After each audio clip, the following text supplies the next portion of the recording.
Pode sentando na poltrona, fica à vontade. Eu sou Léo Strack e essa é a Psicologia da Coisa. No vídeo de hoje a gente vai falar sobre um debate antigo, mas que ainda dá muito pano para manga, que é Nature versus Nurture, ou, em português agora, natureza versus criação.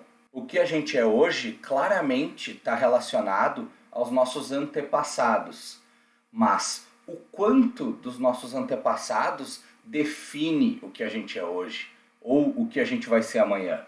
Esse debate, como eu disse, ele não é novo e já existia muito antes de áreas de estudo como a genética, que é a bolachinha mais recheada do pacote quando se fala em herdabilidade. Apesar de fatores genéticos terem grande influência na nossa vida, a altura é um bom exemplo de como o ambiente pode influenciar a expressão desses fatores.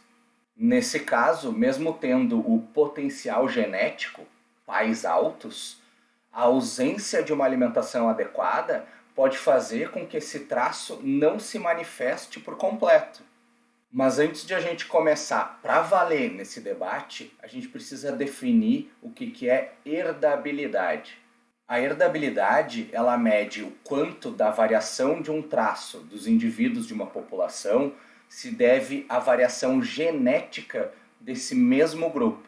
Basicamente, ela busca responder uma pergunta: qual a proporção da variação de um traço dos indivíduos de uma população não pode ser explicada por fatores ambientais ou do acaso. Mas atenção, dizer que um traço de personalidade tem uma herdabilidade de 40% não é a mesma coisa que dizer que 40% desse traço é herdado pelos pais e 60% é influenciado pelo ambiente. A herdabilidade ela é uma característica da variação e não do traço em si. Ela só explica o quanto daquela variação se deve a fatores que não sejam ambientais ou do acaso. Muitos pesquisadores ressaltam o risco que uma interpretação errônea da herdabilidade pode ter para o meio científico e ressaltam que ela não deve ser encarada como um veredito definitivo ou um determinismo genético. É por isso que a herdabilidade recebeu o título de uma das variáveis mais enganosas da história da ciência. E os casos onde a sua aplicação traz benefícios são altamente restritos. E é justamente por essa natureza difícil de entender que um tipo de estudo ficou muito famoso quando o assunto é herdabilidade: o estudo dos gêmeos. Gêmeos monozigóticos são irmãos que tiveram origem lá no mesmo zigoto e apresentam o mesmo DNA. Por isso, o nome popular, gêmeos idênticos. E justamente por serem geneticamente iguais, a gente pode afirmar que a maior parte das diferenças entre eles se deve a fatores ambientais ou do acaso. Peraí. Mas se eles são geneticamente iguais, por que se a maior parte? Porque a natureza, obviamente, não poderia deixar a coisa ser tão fácil assim. Em alguns casos, existe o que a gente chama de discordância, que é quando um dos gêmeos monozigóticos apresenta um traço genético diferente do outro. Para tu ver como o assunto é complexo. Mas, enfim, tu lembra daquele exemplo dos traços de personalidade? Da herdabilidade de 40% que a gente falou antes? Bom, eles são reais, como a gente pode ver nesse estudo aqui de 2019. No geral, qual o efeito médio das contribuições genéticas para as diferenças individuais na personalidade? Segundo esta meta-análise, a resposta é 40%. Mas, de novo, vamos recapitular o que a gente falou antes.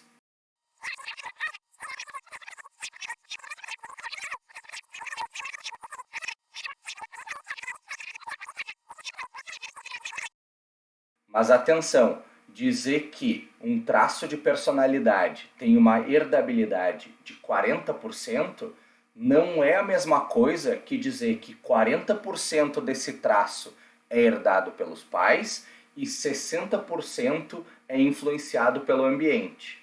A herdabilidade ela é uma característica da variação e não do traço em si. Ela só explica o quanto daquela variação se deve a fatores que não sejam ambientais ou do acaso.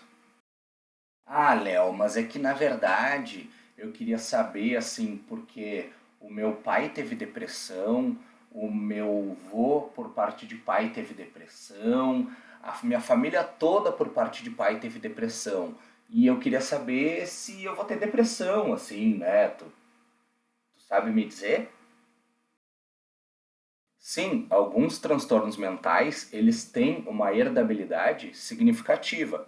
A quinta edição do Manual Diagnóstico e Estatístico de Transtornos Mentais, o famoso DSM-5, traz algumas informações referentes à herdabilidade dos seus transtornos. A depressão, no exemplo citado, tem uma herdabilidade de aproximadamente 40%, provavelmente devido aos traços de personalidade que a gente falou antes. Outros exemplos são o transtorno de ansiedade de separação em crianças, que tem uma herdabilidade de 73%, agorafobia com herdabilidade de 61%, e os transtornos por uso de substância, que tem uma herdabilidade média de 50%. Apesar de informações como essas serem reconhecidas para alguns transtornos em específico, é muito difícil responder uma pergunta como a anterior baseado apenas na herdabilidade. Filhos de indivíduos diagnosticados com transtorno bipolar tipo 1 ou tipo 2 têm, em média, 10 vezes mais chance de desenvolver o mesmo transtorno. No caso do transtorno depressivo maior, o risco de a criança desenvolver o mesmo transtorno varia de 2 a 4 vezes mais. Para o transtorno de ansiedade social, esse risco ele varia de 2 a 6 vezes. E no transtorno obsessivo-compulsivo, o risco de desenvolver o mesmo transtorno chega a ser até 10 vezes maior. Esse risco elevado ele não se deve só à herdabilidade. Um indivíduo que sofre com transtorno mental tende a influenciar o ambiente e estabelecer relações com seus filhos que favorecem com que a criança desenvolva o mesmo transtorno. E é aí que entra a importância da terapia, não só no tratamento e na redução do sofrimento do transtorno mental, mas também na prevenção e proteção das gerações futuras. Então, se tu está sofrendo com algum transtorno mental, principalmente transtornos de humor, ou então está numa fase difícil da vida, procura um psicólogo. Ele pode te ajudar não só a melhorar a tua qualidade de vida, mas também melhorar a qualidade de vida das pessoas que tu ama. Mas o nosso tempo está terminando, a gente fica por aqui. Se tu gostou do vídeo, compartilha, deixa um like. Se tem alguma sugestão de assunto que tu gostaria que fosse tratado num vídeo futuro, escreve aqui nos comentários. Eu leio todos eles. Quem sabe não sai um vídeo legal daí. Até mais! Eu esqueci de comentar, mas eu tenho estado bastante ativo no Instagram, né? Para me achar lá é só procurar @psicologia _da_coisa, né? Psicologia, aquele tracinho embaixo, tracinho embaixo de novo, coisa.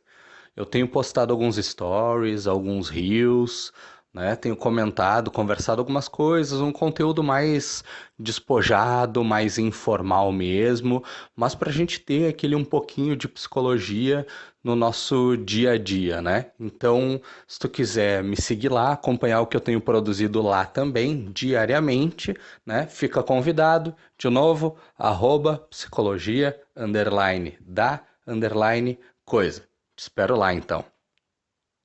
seu corajoso, essa aí, seu elo sou isgado, não vai falar do pano das nasceu.